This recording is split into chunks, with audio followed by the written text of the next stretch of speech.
Décideurs engagés, l'émission TV de l'Hémicycle animée par Arnaud Ardouin qui déshabille les décideurs, qui nous permet d'appréhender ce qui chaque jour leur donne envie de se battre et de réussir. On se dit tout, l'émission qui déshabille les décideurs. Et j'accueille aujourd'hui un homme politique, un député, Pierre-Yves Bournazel. Bonjour Pierre-Yves. Bonjour. Comment allez-vous? Bien, et vous? Merci de venir chez moi pour tout se dire. Posez votre sac. Alors, vous venez. Alors vous n'avez pas fait beaucoup de route puisque vous êtes un élu de Paris. Oui. Vous êtes député de Paris. De quel numéro? Quelle circonscription? 18e circonscription. La 18e circonscription. Alors pour situer ceux qui nous regardent, c'est le 18e arrondissement. Une grosse partie du 18e, pour faire simple, Grande Carrière, Montmartre, Porte de Clignancourt, et une petite partie du 9e arrondissement, le nord-est du 9e. Voilà. On a des décideurs, des chefs d'entreprise, on a des femmes et hommes politiques. Si vous n'aviez pas été député, conseiller de Paris, engagé dans la vie publique, quel métier vous auriez aimé faire? J'ai travaillé un peu à côté aussi, j'ai fait du conseil, donc c'est des choses qui me plaisent, mais sinon, mon grand rêve, mais pour ça il faut beaucoup de talent, c'est écrire. Vous écrivez? Oui, pour moi. Alors pour l'instant, vous n'avez rien montré. Peu. Un livre politique quand même. Un livre politique. Revoir Paris, qui donnait ma vision de Paris. Et quand vous dites écriture, vous parlez littérature. Plus de littérature, oui. On ne le sait pas parce que quand on est un élu de Paris, évidemment, pour les Français qui vous regardent, qui vous entendent sur des chaînes nationales, dans l'hémicycle, vous êtes un Parisien, mais je le sais, vous avez des racines corréziennes. C'est quelque chose qui est très important pour vous. Oui, bien sûr. Qu'est-ce que dit ce territoire? Parce qu'il y a un vrai débat, vous savez, et vous le vivez évidemment. Ah, Paris décide de tout. Ce sont encore les Parisiens qui ont pris cette décision. C'est quelque chose que vous entendez quand on va en province, on l'entend encore. Bien sûr. Mais vous avez cet attachement très fort avec la Corrèze. Oui. C'est quoi pour vous la Corrèze? Alors moi, j'ai toujours aimé marcher sur mes deux jambes. Je suis profondément enraciné.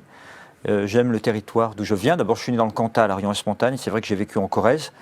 Ma mère vient d'Auvergne, mon père est corrézien et voilà, j'ai ces racines, j'aime la Corrèze. D'ailleurs, je suis dans un village qui s'appelle Donzenac aujourd'hui. J'aime y retourner, ma famille y vit. J'aime retrouver les goûts, les saveurs de mon enfance. Mais j'ai toujours marché sur ma deuxième jambe, qui est aussi l'esprit de conquête et de liberté. Et je suis venu construire ma vie d'homme aussi à Paris, parce que c'était la capitale, parce qu'elle est pleine de promesses. Conquérir sa liberté, conquérir sa vie professionnelle. Voilà, et donc j'ai toujours voulu marcher sur ces deux jambes. Je me sens bien dans mes racines et je me sens bien comme citoyen du monde. C'est comme ça que vous vous équilibrez finalement? Oui, je trouve que c'est très important. Cette respiration familiale et corrézienne, puisque c'est de ça dont il est question. Exactement. Et puis en même temps, j'ai besoin des deux. J'ai besoin de partir de Paris, j'ai besoin de m'oxygéner, et puis je suis content de revenir aussi à Paris. Cette ville, Paris...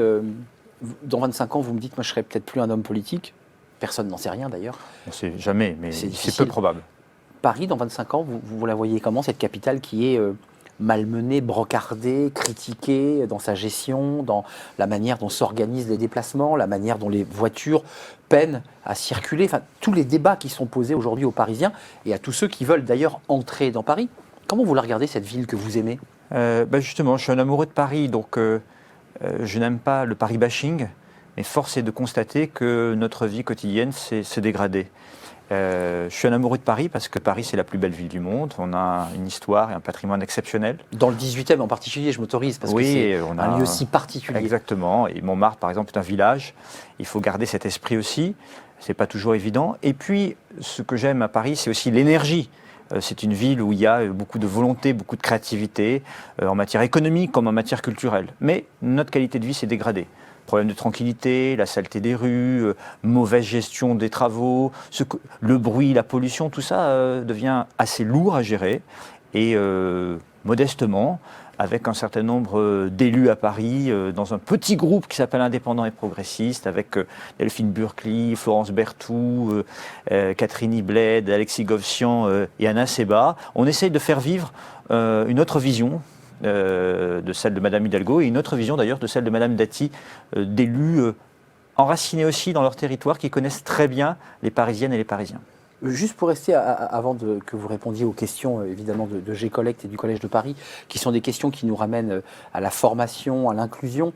Vous m'avez dit, dans 25 ans, c'est pas sûr que je sois un homme politique, mais est-ce que dans 25 ans, vous voyez toujours habiter ce très beau quartier, ce très bel arrondissement qui est le 18e? Quand je suis arrivé dans ce 18e, j'ai tout de suite ressenti une diversité qui est une chance et une richesse.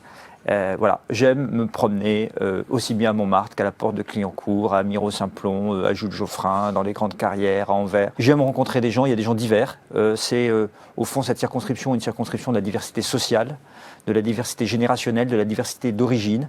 J'ai beaucoup appris. Beaucoup appris. J'ai aussi beaucoup évolué sur beaucoup de questions parce que je me suis enrichi des autres. Ce qu'on vous a renvoyé, quoi, finalement. Exactement. Et donc j'y suis profondément attaché et j'aime profondément le territoire, j'aime profondément les gens, je l'ai dit tout à l'heure. Je suis resté fidèle. On m'a souvent expliqué que je n'aurais aucune chance de conquérir. J'ai gagné en 2017. J'ai continué avec beaucoup de fidélité, beaucoup de constance et je pense de cohérence à servir ses habitants et à travailler avec eux. Pierre-Yves Bournazel, c'est la question de G-Collect, la fintech du recouvrement éthique. Jingle, et la question vous est posée.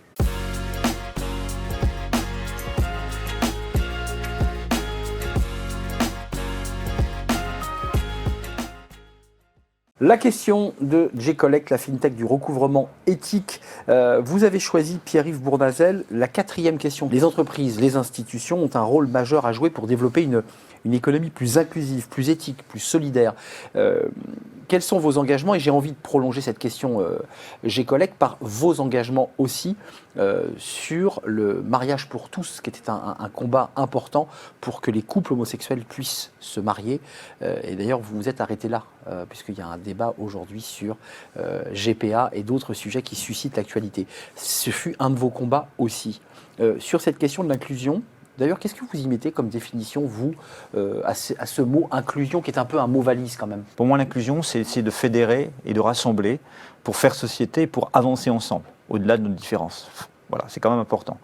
Faire nation aussi, c'est ça, c'est participer à un destin commun, à une vision commune. Moi, je suis très intéressé par l'école. Et donc, je pense que les collectivités, les institutions peuvent jouer un rôle.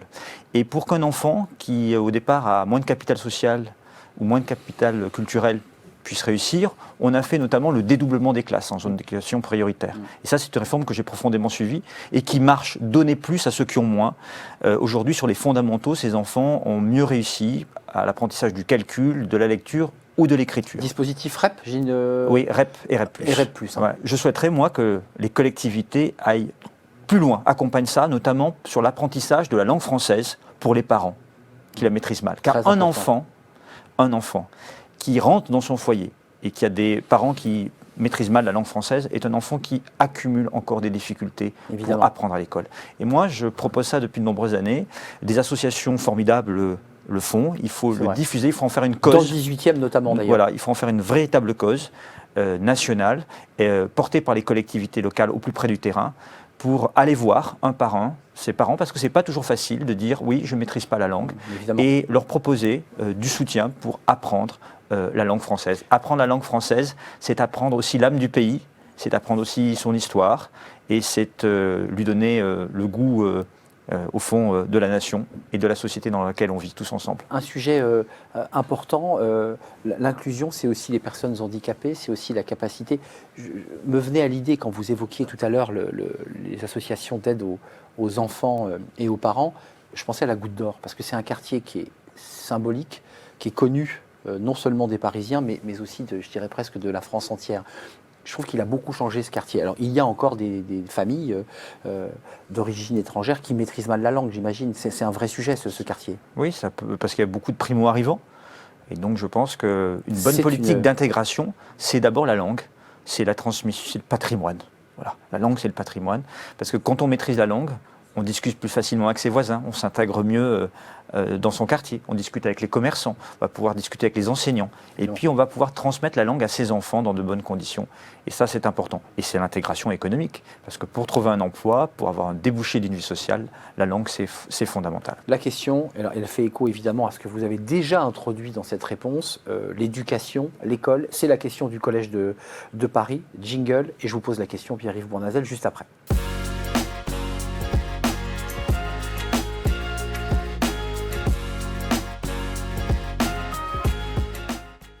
La question du Collège de Paris, la communauté d'écoles qui rend l'excellence accessible à tous. Vous avez choisi, Pierre-Yves, la question numéro 1. Quelle proposition pour sortir vos propositions du système élitiste français? Comment finalement réduire les inégalités d'insertion au niveau de diplômes d'équivalent et puis surtout favoriser l'égalité des chances?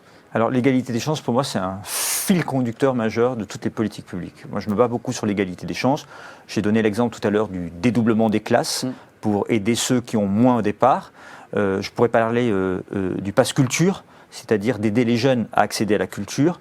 Quand j'ai un témoignage, par exemple, d'une jeune fille qui me dit « j'aime la littérature » et c'est la première fois que j'achète un livre en classique, parce qu'habituellement, je les emprunte à la bibliothèque, il m'appartient ce livre, vous dites que c'est des choses importantes. Ça, c'est vrai. Quand d'autres vous disent, c'est la première fois que je vais au théâtre, ou d'autres qui vous expliquent, j'allais au cinéma, mais j'allais voir un peu du mainstream.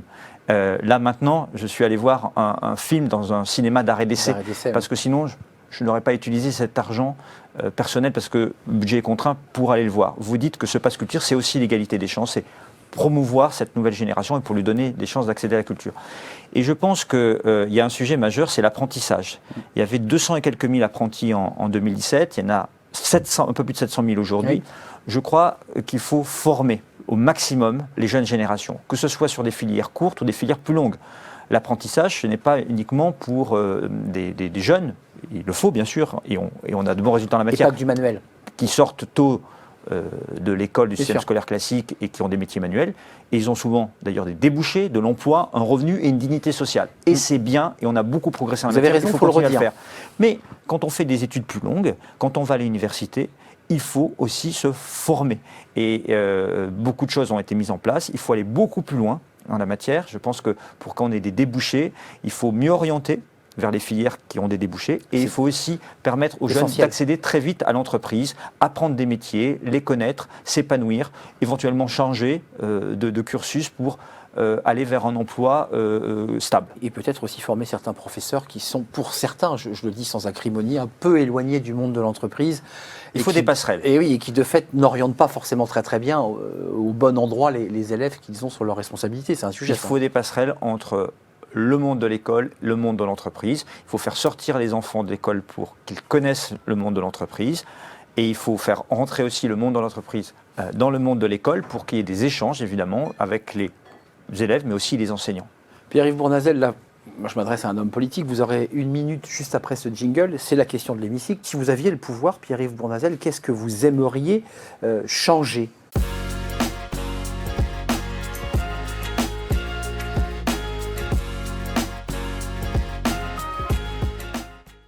Face caméra, évidemment. Pour répondre à cette question, si vous aviez le pouvoir, qu'aimeriez-vous changer là, tout de suite ? Si j'avais le pouvoir, je porterais aujourd'hui une politique pour essayer d'avoir un vrai lieu de décision international. Aujourd'hui, il y a une urgence, c'est l'urgence climatique, c'est la lutte contre le réchauffement.